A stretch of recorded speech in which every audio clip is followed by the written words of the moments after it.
walikutana kwa nchi moja Rwanda, sogea barabarani one kwa macho yako, n'abahungu b'iwacu baje n'abakobwa b'iwacu babukereye. We really gotta have fun. You don't really wanna miss out. What you know, oh my God,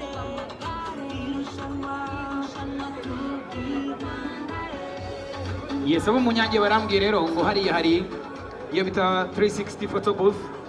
Abashaka gufata udufoto two twa Kayonza mugende muri show kuri 360 photo booth hariya muri VIP tent. Umuteguro mwiza cyane wa Shauku murawubona ahangaha, decoration nziza zose hamwe na Shauku.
Yes, reka twongere tubasuze kandi tubahe ikaze mwebwe mudahwema kudukurikira. Kano kanya twaba turi mu karere ka Kayonza aho Tour du Rwanda ya umunsi wayo wa kabiri etape yahereye Rukomo yerekeza Kayonza. Uyu munsi wa none rero nkuko mubibona abasiganwa mu kivunge mu kudahana intera cyane barimo barasiganwa bahatana mu ntera yari ndende cyane ibirometero 152, barimo barasiganwa mu kivunge kinini cyane, mubona ko umunyarwanda ari imbere cyane, umuhungu w'umunyarwanda kabisa akaba duciyeho ari imbere cyane, ayoboye iki kivunge kirimo abasore benshi cyane. Abahungu b'abanyarwanda rero bakaba bakomeje bagenda imbere, umunyarwanda akaba aturi imbere cyane rwose, ubona ko birimo bitanga icyizere. Abahungu b'abanyarwanda bakomeje kugenda baducaho, ubona ko batari inyuma cyane, abahungu benshi cyane rwose ubona ko barimo bazamuka kandi ibintu bagenda bashaka kwatakirana. Abanyarwanda rwose bari imbere cyane. Izi rero ni cortege zigiye ziherekeje abakinnyi n'amakipe muri rusange, kugira ngo mu gihe hagize nk'umukinnyi ugira ikibazo babe babana nawe ndetse bamutabarire hafi. Rero ni amwe mu modoka ziherekeje abakinnyi nyine mu bisanzwe cyangwa se nkuko mubibona. Iyi rero ya etape ndende yahereye Rukomo berekeza hano Prime Insurance, Folza, Visit Rwanda, Amstel ndetse n'Inyange. izo ni jezi 10 zigiye kwambikwa ahangaha. Nababwiraga rero ko urugendo rw'uyu munsi rwahariwe Inyange. Urugendo rw'ejo rero ni urwa Prime Insurance. Tuzava i Kigali twerekeza i Musanze nta kibazo. Yes, navugaga rero ku bya Prime Insurance n'ibyiza byayo n'ubwishingizi bwiza bwayo, kuko ari nta kibazo, biranoze, birizewe kandi biroroshye. BRD Banyakayonza. Turi na BRD, ni banki itsura amajyambere. Turi BRD dushinzwe guteza imbere amajyambere y'Abanyarwanda. BRD rero ni nk'umunyururu w'igare, uko umuntu anyonga ni nako yihuta, kandi nitwakwihuta tudatera imbere. Rero nimureke tujyane mu bimbere. Wakwibaza uti gute rero? Hamwe na BRD ushobora kuminuza. Banyakayonza mwese muri ahangaha, Kayonza muri ahangaha mwaminuje, mwe mwese muri ahangaha mwitabiriye The Milky Way Inyange, mutarishyura inguzanyo ya leta mwigiyeho. Hamwe na BRD biroroshye, twishyura inguzanyo. Ikindi kandi hamwe na BRD irashaka guca ibijyanye no gukodesha no kutagira iwawe. Ifite gahunda rero yagira iwawe, ntiwagenda mu bimbere kandi ucumbitse, kirazira. Birashoboka cyane rero ko buri wese muri mwe yagira ahatura yitiwe. Muri gahunda yagira iwawe rero iyo tuganye turagufasha, tugufasha rero kubaka inzu yawe, kugura cyangwa kuvugurura inzu yawe. Tuguha kandi inguzanyo igushoboza kugira iwawe ku nyungu iri hasi cyane mu gihugu, inyungu ya 11%. Ukubaka inzu yawe ukazira icyo gukodesha no guhora uzinga karago wimuka. Hamwe na gira iwawe ku nyungu ya 11%, kandi iyo nyungu ikirenze uyishyura mu myaka 25. Hamwe na BRD rero nyura ku rubuga rwacu ari rwo gira iwawe .BRD.rw, ubundi tujyane mu bimbere na BRD.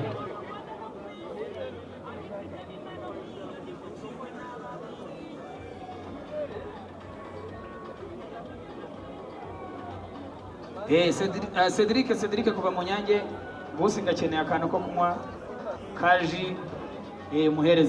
The Ferwasi President, Samson Daishimie, as well as Ashila Ingabire, Mainstream Brand Portfolio Manager from Blarirwa, to help us award, ladies and gentlemen, number 51, Eritrea National Team.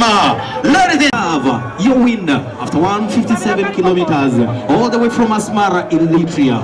Ariko reba isogisi rifashe ku mubiri ryabaniye. Take your moment, take your time, and of course make your memories as we celebrate you today. Enoch.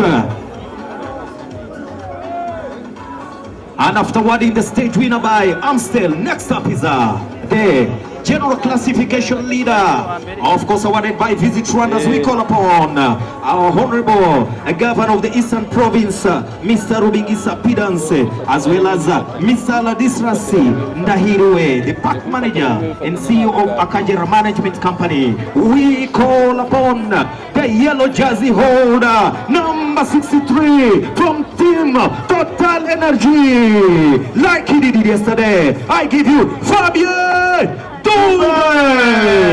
Congratulations, Fabien Dube. You are the overall leader after stage number 1.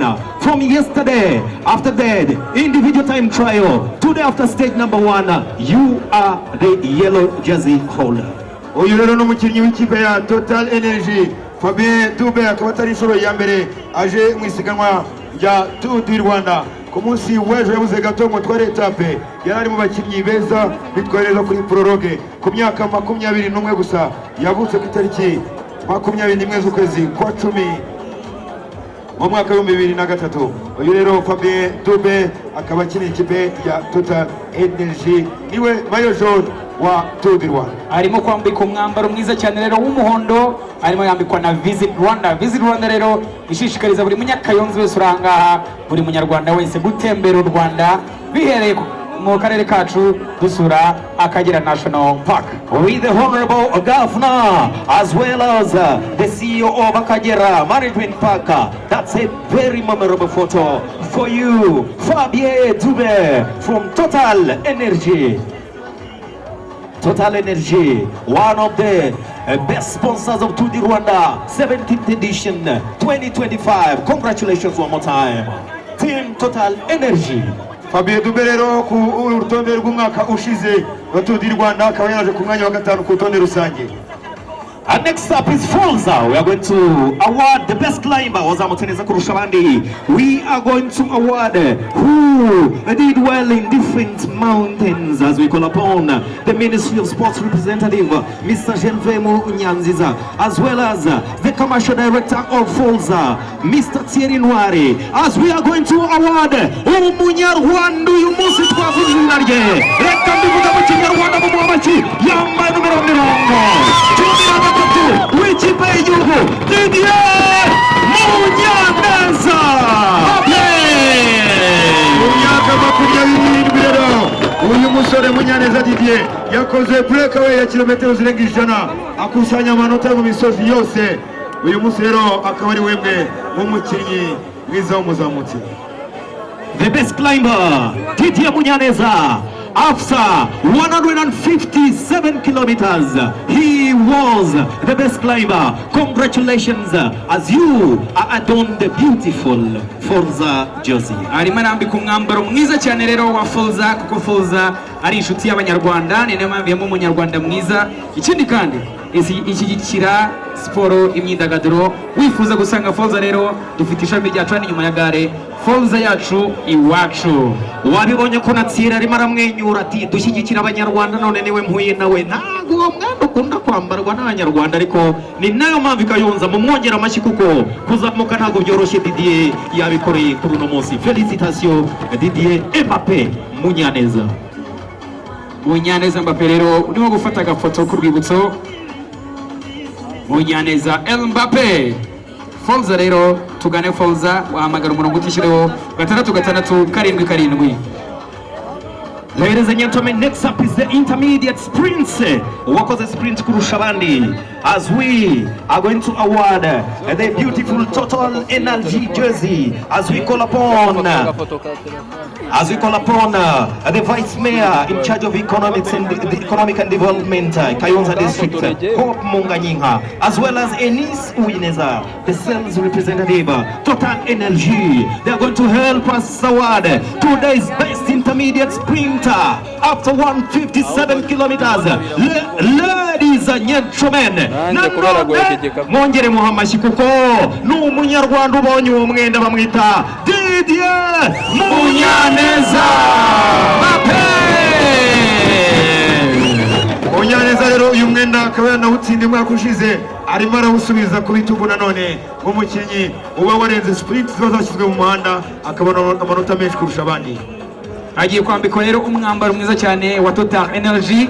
Total Energy rero ikubwira yuko igufitiye gaze nziza cyane, kandi iranaguha promotion kugira ngo ubone icupa rya gaze bikoroheye, ubundi nawe ukomeze urengere unasigasire ibidukikije utekesha gaze nziza cyane ya Total Energy. Ikimenyetso cyiza cyane rero cy'ikipe y'igihugu y'u Rwanda, uri hamwe mu bayihagarariye ni Didier n'abagenzi bejo. Hari urugendo rutoroshye rujyaye Musanze, twizere ko impumeko yahari akayaga n'imisozi barakazi, bazagerageza kwitwara neza nk'uko bagaragaye kuri podium gutya. Iki ni cy'abanyarwanda bashaka, iki ni cy'abakunzi b'umukino w'amagare bashaka, iki ni cyo bifuza kubabona kuri podium, kandi barashyigikiye. Mubimwereke mumuha amashyi kugira ngo n'ejo azitware neza. Urakoze cyane Didier.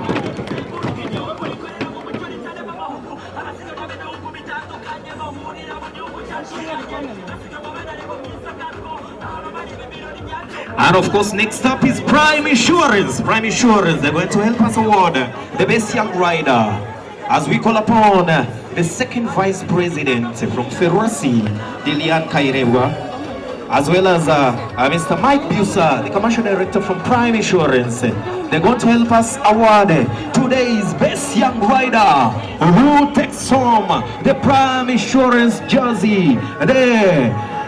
the Prime Insurance jersey. Ladies and gentlemen, from Lotto Development Team, jersey number 45, I give you Aldo Taye. Aldo Taye. Yesterday he graced the stages, and today we see his image, his presence again on the stages here in Kayonza district. Aldo Taye, the best young rider presented with the Prime Insurance jersey. Uyu ni umukinnyi ukiri muto rero uri kwitwara neza kurusha abandi muri Tour du Rwanda, akaba ari Aldo Taye, akaba ari umubirigi ukiri ikipe ya Lotto Development Team, akaba ku munsi w'ejo ari we watwaye prologue yakiniwe mu mujyi wa Kigali. Arimo arambika umwambaro mwiza cyane rero wa Prime Insurance kuko ishyigikira abatoya kandi ikanagusaba yuko fata ubwishingizi bwawe nonaha ukazigamira ejo hazaza hawe uyu munsi.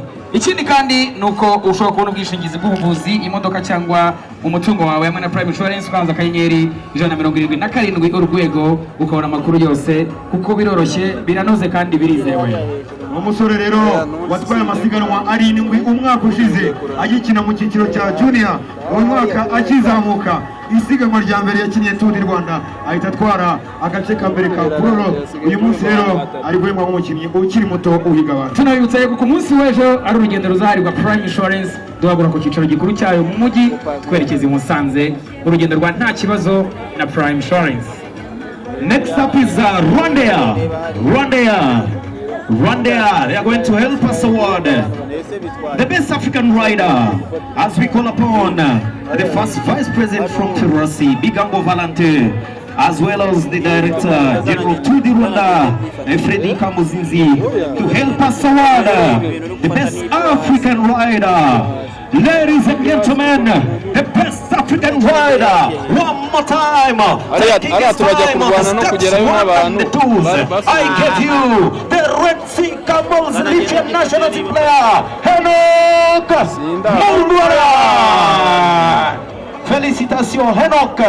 Our Rwanda igiye kumuduhembera kano kanya Brad. Rwanda rero fly the dream of Africa. Rwanda ikaba ifite ingendo zigiye zitandukanye ziva mu Rwanda zerekeza mu mahanga ndetse n'izindi ziva mu mahanga ziza mu Rwanda, kuko Rwanda ihuza u Rwanda n'amahanga.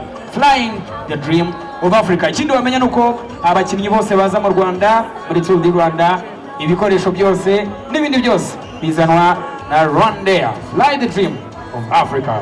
Gus Henok, umukinnyi ukomeye cyane, umukinnyi uri mu myaka ye guhera muri 2022 arimo aratwara amasiganwa yisubiza yandi, amaze gukina amasiganwa ari ku rwego rwa Giro d'Italia, yazamutse mu ikipe ya mbere mu cyiciro cya mbere ya Astana Kazakhstan cyangwa se XDS Kazakhstan, akaba rero abungubu ariyo abarizwamo. Congratulations to Eritrean. Of course, born near the Red Sea. The national team goes by the names of the Red Sea Camels. One more time for Henok. He is the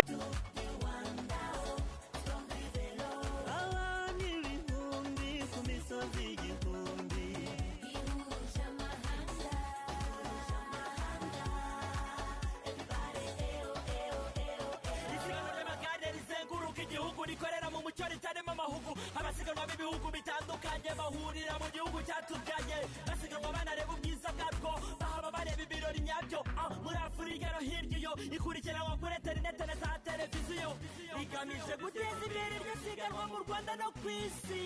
Abifitemo impano nk'iyo nimucikwe n'ababwiriye.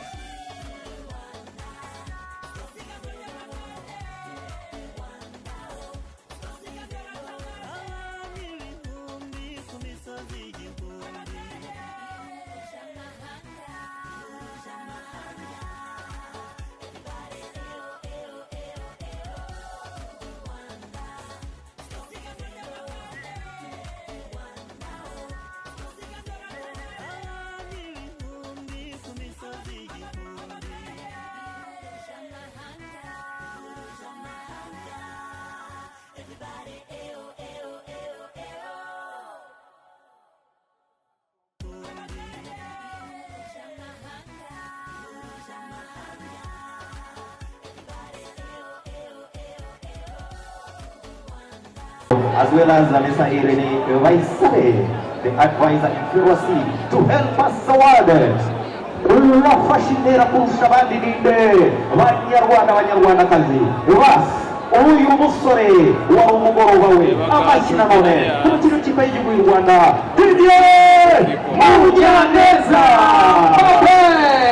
Munyaneza Didier rero yakoze breakaway ya kilometero 150 zose nukuvuga ngo agiye kuri kilometero ya kabiri aho twasigaye kilometero 2 enye zonyine nizo yari kumwe na peloton ubundi yari kumwe n'igikundi imbere aza no kugisiga akora breakaway wenyine arinda agira ni Kayonza ariko abakinnyi bakoresha imbaraga nyinshi yakoresheje imbaraga nyinshi kubera yuko ingufu n'igare ni ibintu bisa. Igare ni ingufu, niyo mpamvu ahembwe na Ingufu Gin Limited. Ingufu Gin rero ni uruganda rw'inzoga zirenga 10 z'ubwoko butandukanye kandi bikaba ari inshuti ya siporo cyane cyane amagare.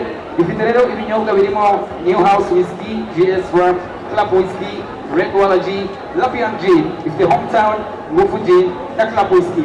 Hano hose mwayasanga muri Kayonza mu mabotike n'ahandi atandukanye, ariko Ingufu Gin irabwira yuko inzoga atari iz'abato ndetse natwe tuzinywa tumweleze umwe mu rugero yego tumwe mu rugero Ingufu Gin Limited, the awarding of course the best and the longest breakaway, the fastest day of the Tour Rwanda 2025, 157 kilometers, Rukomo Kayonza, won by the one and only of the Rwanda national team, Didier Munyaneza. abafana nyina ngo bagiye kure ariko ubundi arazitanga. Igare ni ingufu, dushimira cyane Ingufu Gin Limited. Alright, next up, Inyanja Industries. Inyanja Industries. The team, the best team after state number 1 with Inyanja Industries. As we call upon the managing director of Inyanja Industries, Mr. James Bisiruka, as well as Kayonza Youngster Club, Geoffrey Karaba, to come and help us award the best team today, awarded by Inyanja Industries. Ladies and gentlemen, we welcome Israel Premier Tech. Israel Premier Tech, ladies and gentlemen, you have number 1, Itamar Einon. Number 2, Samuel Kuneman. Number 3, Rotem Tenel. Number 4, Bloody Gilmore. And number 5, Monty Kletsky. Israel Premier Tech, you the best team today after 157 kilometers from Rukomo to Kayonza district. You in the presence of Inyanja Industries. They are awarding you today. And by the way, you should consider that today it was the day of Inyanja. The Milky Way Inyanja from Rukomo to Kayonza, 157.8 kilometers in Premier Tech of Israel is the team of the day. Iyi rero ni ikipe ifite ibihe bito kurusha abandi cyangwa se ibihe byiza kurusha andi makipe harebwe ku bakinnyi batatu baba bari imbere ku rutonde rusange. Israel Premier Tech rero bibutse ko ariyo ifite mayo zone y'umwaka ushize. Iri birambikwa rero umwambaro mwiza cyane wa Inyanja Industries hamwe na MD wa Inyanja ndetse na perezida wa Kayonza Youngsters. Bikubwira kandi ko Inyanja ubu ngubu wasogongera ku mitobe y'Inyange iri mu ikarito ya litiro imwe. Iyi mitobe rero igizwe n'imbuto z'umwimerere, ikaba inaboneka mu moko 8 arizo pome, amatunda, inanasi, imyembe, amapera, cocktail ndetse n'amaronji. Kandi iyi mitobe yose yuzuye intungamubiri ya vitamine C, ifunze mu makarito atagize ibidukikije kandi arinda umwimerere wazo kuko nta produit chimique zongerwamo. Ikirenze kuri ibyo rero, kuri uyu munsi twavuye Rukomo twerekeza ahangaha mu karere ka Kayonza, ariko tunyuze ku ruganda rwiza cyane rushyashya rutunganya amata y'ifu. Ayo mata rero ni muri hoteli ahangaha, patisserie, restaurant, inganda, mwese mushobora kubikoresha kandi bikabafasha guhereza abantu benshi amata kandi mukoresha amafaranga makeya kuko dufite imifuka ya kilograma 25. Whatever the moment, whatever the occasion, always Inyanja. Of course, Israel Premier Tech. Congratulations one more time to the riders of Israel Premier Tech. You the best team today at the stage, the first stage of Tour de Rwanda, the 2025. And of course, Israel Premier Tech, a well-known, famous world club, of course known for cycling. Israel Premier Tech has been participating in Tour de Rwanda, and also remember last year they had the champion here in Rwanda. Yes, ikipe ikaba rero yaratwaye amaherezo y'umwaka ushize kuva muri 2016 yitabira Tour du Rwanda. Israel Premier Team, they have become the friends of Rwanda. They have come because of friends of Rwanda, and of course the force in cycling in world cycle. Thank you so much to Israel Premier Tech. Thank you so much to Inyanja Industries. Uyu munsi etape ya mbere irashoje, ariko reka dushimire rero. Yes, mbere ko rero dushimira abafatanyabikorwa n'abaterankunga, twifuza kubibutsa yuko ku munsi w'ejo twari dufite urugendo rwa BRD tujyanemo imbere, urugendo rwari urugendo rwa Prologue tujyanemo imbere na BRD. Stage y'uyu munsi yavuye Rukomo Kayonza ya The Milky Way Inyange. Ku munsi w'ejo tuzava i Kigali twerekeza i Musanze nta kibazo na Kanyenyeri 127 urwego Prime ibirometero bingahe gusa ibirometero 112 na metero 800. Urugendo ruzaba rurimo imisozi 4 izatanga amanota. Mukenyero uzatsindira mayo y'umuzamutsi mwiza ku munsi w'ejo nawe azaba yongereye amahirwe kuba yazegukana ku munsi wa nyuma. Turashimira byimazeyo abafatanyabikorwa abaterankunga mwabanye natwe muri urugendo ndetse no kuri etape ya mbere ya Tour du Rwanda. Turashimira byimazeyo Total Energy, Inyange Industries mwana twakiriye uyu munsi, Akagera Business Group, Planet Event, Technomarket, BRD, Volkswagen Move, RBA, Canal Place, Mr. Endowed, turashimira Rwanda Form, inadufite igitaramo uyu munsi hamwe na Platinum, Kigali Delight Hotel, Shauko, NG, Clouds, Favori Apps, Jiski, Kohla Hydro Hotel, Digital Creation, Rwanda Airports Company, Akagera Aviation, Safari, Cozy Safari, NV New Home, turashimira Rwanda Convention Bureau, RCB, Ambassade de France au Rwanda, turashimira byimazeyo Polisi y'u Rwanda, Rwanda National Police. Mugire umugoroba mwiza rero. Tour du Rwanda irabashimiye cyane Kayonza, mwakoze cyane kubwiye etape. Naho ubutaha ku munsi w'ejo etape ya kabiri tuba